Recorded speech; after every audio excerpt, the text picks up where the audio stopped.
The most powerful men in 1970s, Las Vegas could eat anything on earth, and most nights they chose spaghetti from a styrofoam container.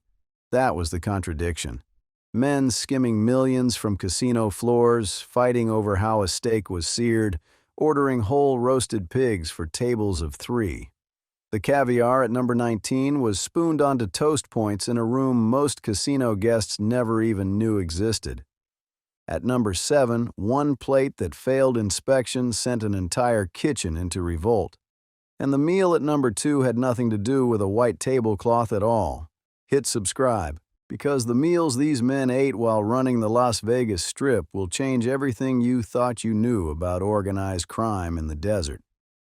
These are the 25 wild meals mob bosses actually ate running 1970s Las Vegas casinos. Number 25. The 99-cent shrimp cocktail. Every casino boss on Fremont Street knew the math. A tall glass of shrimp, cocktail sauce, and a lemon wedge cost the house more to prepare than the customer ever paid. It was never meant to make money. The shrimp cocktail was a magnet, pulling bodies through the door and past the slot machines on the way to the restaurant counter. The mob figures who controlled downtown Las Vegas in the 1970s understood something that most restaurant owners did not. You could lose $1 on every glass of shrimp and still come out ahead, because a gambler who sat down to eat was a gambler who stayed another hour. Casinos sold thousands of these cocktails a week at a loss, and the men running the books considered it one of the smartest bets on the property. Number 24. A full Thanksgiving spread served in a casino vault. In the mid-1970s, one Thanksgiving night, a group of men connected to the Chicago outfit sat down to a holiday dinner inside a secured counting room at a casino on the Strip. Turkey, stuffing, cranberry sauce, mashed potatoes, gravy, the works, all of it laid out on folding tables between the coin-counting machines. Armed guards stood at the door. The men carved the turkey with the same hands that had been sorting bundles of skimmed cash an hour earlier. No wives, no children, no family photos on the wall. Just fluorescent lighting, steel walls, and a meal that looked like it belonged in a dining room in Des Plaines, Illinois, served in a room that most casino employees did not even know existed. The gravy boat sat next to a cash counting machine. That was Thanksgiving when you ran a Las Vegas casino for the mob. Number 23. Live Maine lobster flown into the desert. Las Vegas sits in the Mojave Desert, hundreds of miles from any coastline, and yet the gourmet rooms at mob-controlled casinos served fresh Atlantic lobster tails every single night. Crates of live lobsters arrived by air freight from the East Coast, packed in ice and seaweed, and went straight into the kitchen tanks. The cost was staggering. A single lobster dinner on the Strip in the mid-1970s was priced at what a factory worker back east might spend on groceries for a week. But the casino bosses ordering those shipments were not concerned with the food cost. A lobster dinner on a comp slip kept a whale at the baccarat table for another 8 hours, and 8 hours of baccarat was worth more than a plane load of shellfish. Number 22. Fresh pastries flown in from New York on a red-eye flight. Certain mob bosses in Las Vegas refused to eat any Italian pastry that was not made in New York. Cannoli, sfogliatelle, biscotti, all of it had to come from specific bakeries on Arthur Avenue in the Bronx or Mulberry Street in Manhattan. A courier would board a late-night flight carrying boxes packed in dry ice, land in Las Vegas before sunrise, and deliver the pastries to a private residence before the man who ordered them had finished his morning coffee. The cost of flying a box of cannoli across the country was absurd, but the men who demanded it were not paying for pastry.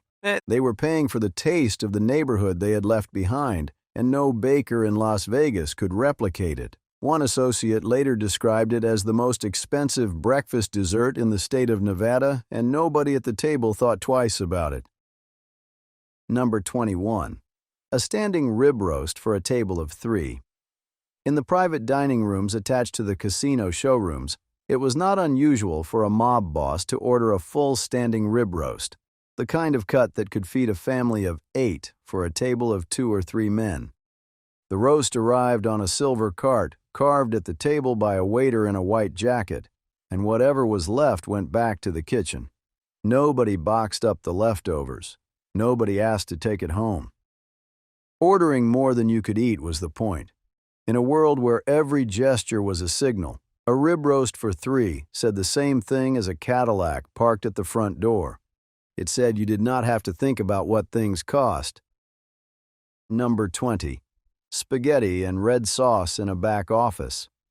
While the showroom served Chateaubriand and lobster Newburg to tourists paying full price, the men actually running the casinos sat in a windowless office behind the cage and ate spaghetti out of a styrofoam container. The sauce came from a pot that somebody's wife made that morning. The noodles were overcooked. Nobody cared. These backroom meals were working dinners, eaten between phone calls and meetings, sometimes while cash from the skims sat in stacks on the same table. The contrast was the wildest part. The same man who approved a food budget worth a small fortune for the restaurant floor ate peasant food at a metal desk under fluorescent lights, and he preferred it that way because the spaghetti tasted like the neighborhood he came from, and the lobster Newburg never would. Number 19. Beluga caviar in the Baccarat room. The high-limit Baccarat rooms at casinos like Caesar's Palace and the Sands were closed worlds inside the larger casino, separated by velvet ropes and staffed by their own dedicated waiters. Inside those rooms, the house served beluga caviar on chilled silver trays with toast points, creme fraiche, and champagne that never stopped pouring. The players at these tables were betting amounts that could buy a house in the suburbs on a single hand, and the caviar was there to make them feel like the room owed them something. The mob bosses who oversaw these operations understood the psychology perfectly. You do not serve a man fish eggs on a silver tray because he is hungry. You serve them so he forgets how much he just lost. The caviar itself was flown in from importers who supplied the finest restaurants in New York, and a single tin cost what a cocktail waitress on the casino floor earned in a month. None of it showed up on the gaming revenue reports. It was buried in the food and beverage line, another cost of doing business in a world where the real product was not food at all but the feeling of being untouchable. That feeling kept the whales coming back, and the whales kept the skim alive. The Baccarat room was the purest expression of what the mob built in Las Vegas. A locked room, inside a casino, inside a desert, where men ate the most expensive food on earth while losing more money than they could count, and everyone involved pretended it was perfectly normal. The waiters never flinched, the pit boss never blinked, and the caviar kept coming, tin after tin, night after night, because the moment the illusion broke, the money stopped, and nobody in that room could afford for the money to stop. Number 18. A meal prepared by a chef who was told he could never leave. Several private kitchens in mob-connected residences around Las Vegas were staffed by cooks who had been recruited from restaurants in Chicago, New York, and Kansas City with offers they understood not to refuse. These were not celebrity chefs. They were line cooks and family cooks, men who knew how to make a specific red sauce or a particular cut of veal the way the boss remembered it from home. Once they arrived, they cooked exclusively for the household. Some of them lived on the property. They did not take other jobs, did not talk about who they cooked for, and understood that the arrangement was not temporary. The food they made was simple, mostly Southern Italian home cooking, but the circumstances surrounding every plate they served were anything but simple. A bowl of pasta fagioli that tasted like a grandmother's kitchen in East Harlem, served by a man who had not left a walled compound in months. Number 17. A poisoned meal that never reached the table. Paranoia about poisoning ran so deep among mob figures in Las Vegas that some refused to eat anything that had not been tasted first by someone else. Before a private dinner, a trusted associate would eat a portion from every dish, then wait. If nothing happened after several minutes, the meal was served. This was not a rumor or an exaggeration. Men who had watched associates drop dead at restaurant tables in New York and Chicago carried that fear into the desert and never let go of it. Some bosses rotated which restaurants they ate at on a nightly basis, never establishing a pattern. Others brought their own food to meetings. The most cautious among them had separate kitchens installed in their homes where only one person, someone they had known for decades, was allowed to touch the ingredients. A steak dinner that should have taken 20 minutes could take an hour before the man at the head of the table picked up his fork. Number 16. Chinese takeout in the counting room. The counting room was where the real money moved. Cash from the casino floor came in by the barrel, sorted and stacked by hand, and the men overseeing the skim worked long hours in a locked, windowless space. When dinner came, it came from a Chinese restaurant on Spring Mountain Road, delivered in white paper containers and eaten with chopsticks or plastic forks on top of folding tables surrounded by more cash than most banks held in their vaults. Lo mein, egg rolls, fried rice, and sweet and sour pork, eaten in a room that smelled like ink and paper money. The delivery driver handed the bags to a security guard at a side door and never saw the room he was feeding. The men inside ate with their sleeves rolled up, chopsticks in one hand, stacks of bills an arm's length away, and when the containers were empty, they went straight into a trash bag that left the building before sunrise. Number 15. A barbecue pit dug in the backyard of a suburban home that doubled as a war room. On the outskirts of Las Vegas, in quiet residential neighborhoods where the houses all looked the same, mob-connected figures held backyard cookouts that served as operational meetings. A pit was dug in the ground, lined with cinder blocks, and filled with mesquite charcoal. Whole racks of ribs, Italian sausages, and thick steaks were grilled while the men standing around the smoke discussed casino operations, skim allocations, and personnel problems. The neighbors saw smoke rising from behind a fence and smelled barbecue. They assumed it was a family gathering. It was not. These cookouts ran for hours, the meat piled on paper plates, beer and wine passed around, children sometimes playing in the yard while their fathers decided things at the far end of the patio that would have landed everyone present in federal prison. The most consequential decisions in Las Vegas casino history were made over paper plates of ribs in a suburban backyard, and the men who made them wiped the sauce off their hands and drove home like it was a Sunday afternoon. Number 14. A seafood tower built for a man who had just ordered a beating. In the private dining rooms attached to several strip casinos, a boss could sit down to a chilled seafood tower. 3 tiers of oysters, shrimp, stone crab claws, and lobster tail fanned out on crushed ice, and eat through all of it while someone in a back hallway was being dealt with for skimming from the skim. The contrast was the point.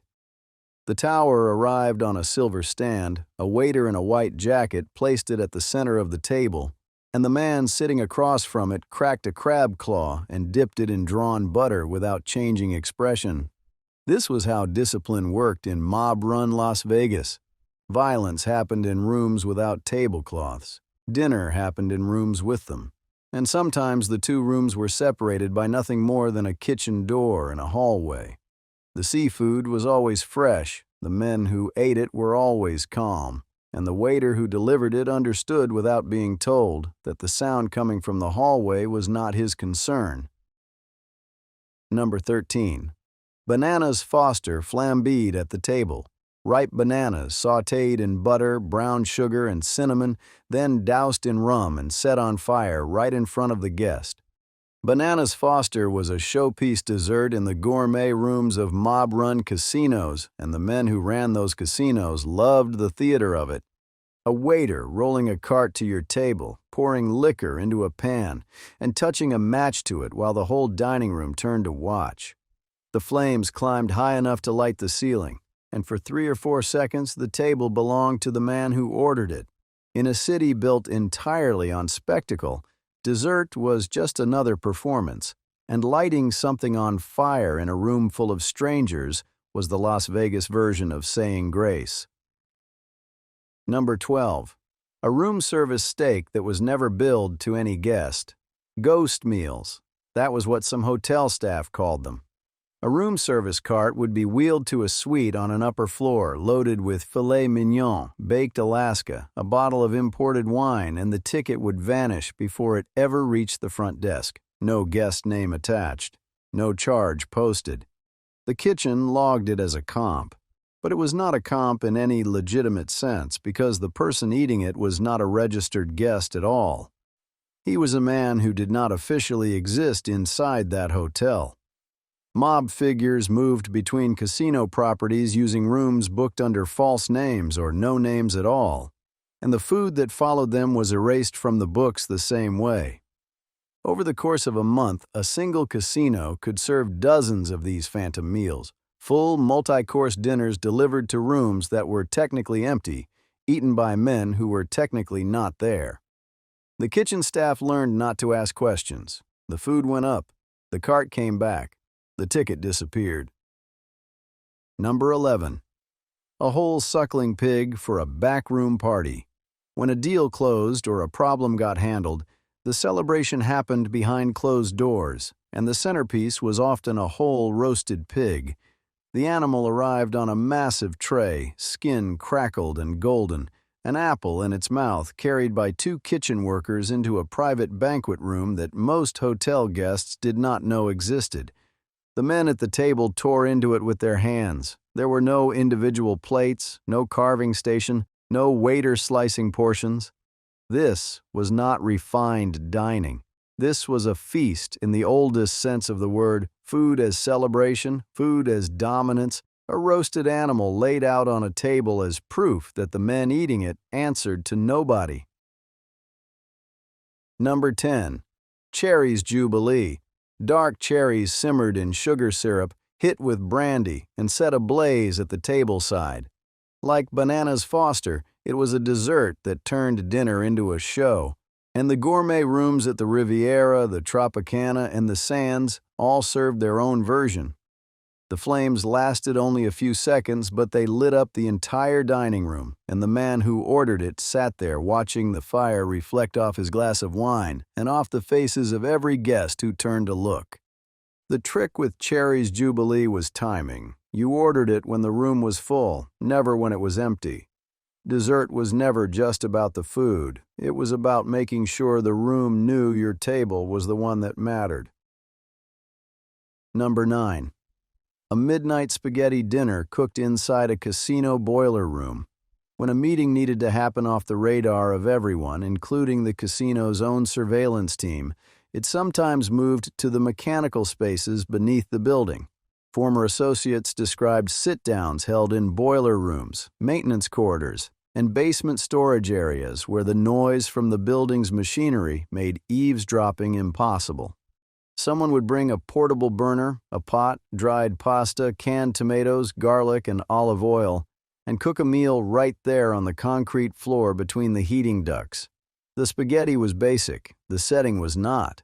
These were men who could eat at any restaurant in the city, and instead they chose to crouch on milk crates in a boiler room, eating pasta from paper bowls because it was the only place in the building they were certain was not wired. The tomato sauce smell lingered in the mechanical room for days afterward, and the maintenance crew who found the traces knew better than to mention it. Number 8.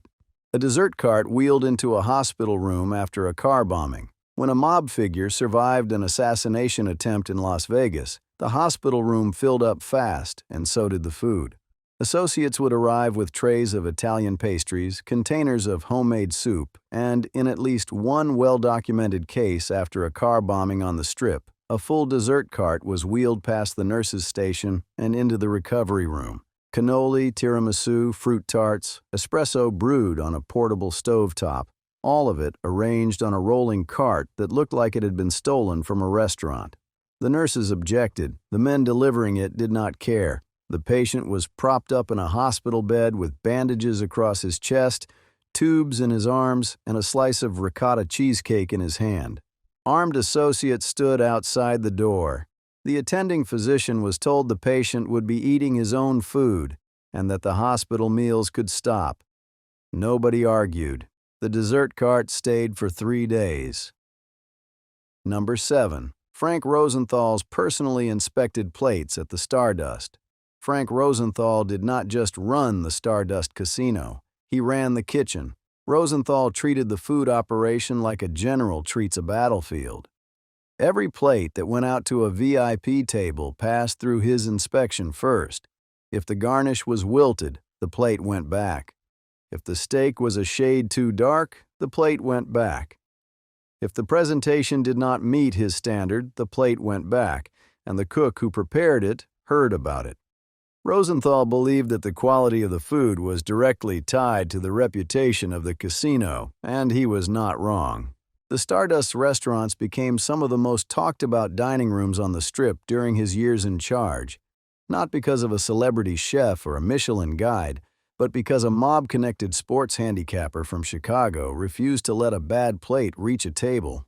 Kitchen staff who worked under him described the experience as relentless.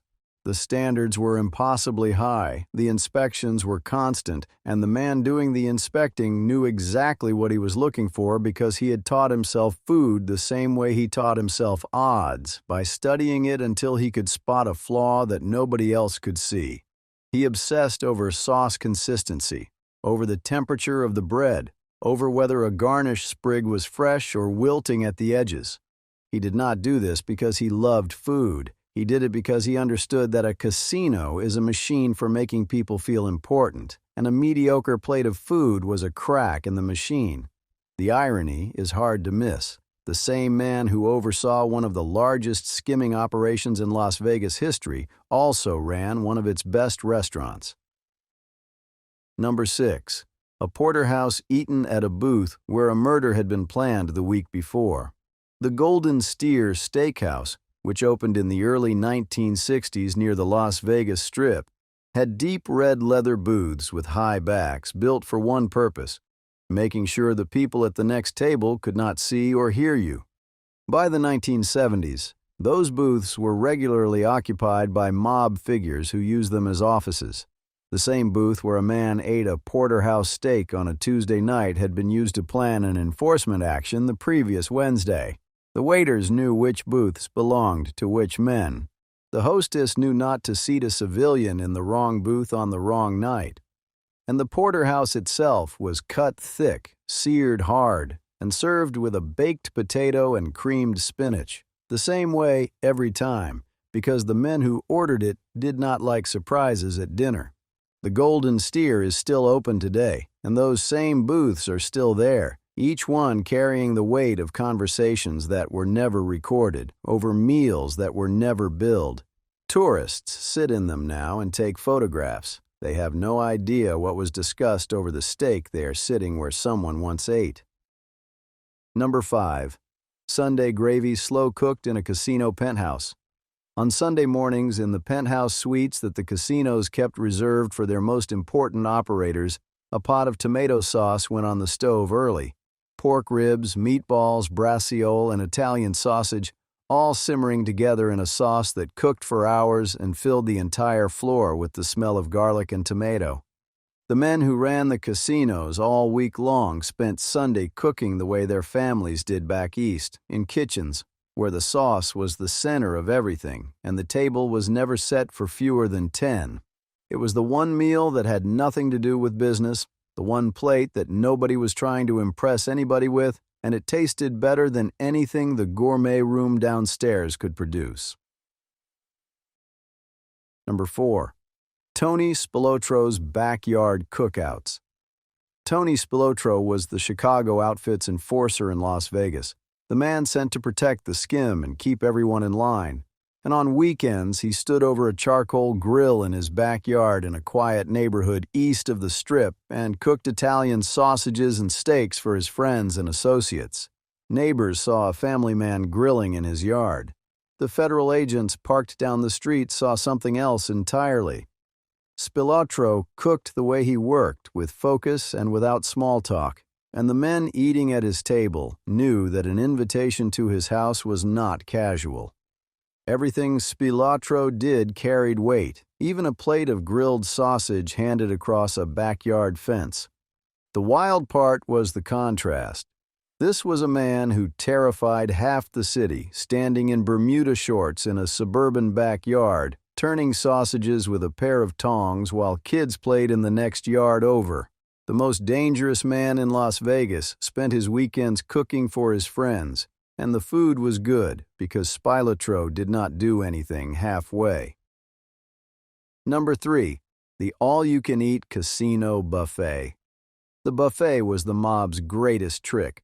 50 dishes spread across a room the length of a bowling alley, roast beef and crab legs and shrimp and pasta and carved ham and 3 kinds of pie, all for a price so low it barely covered the napkins. The buffet was never about feeding people.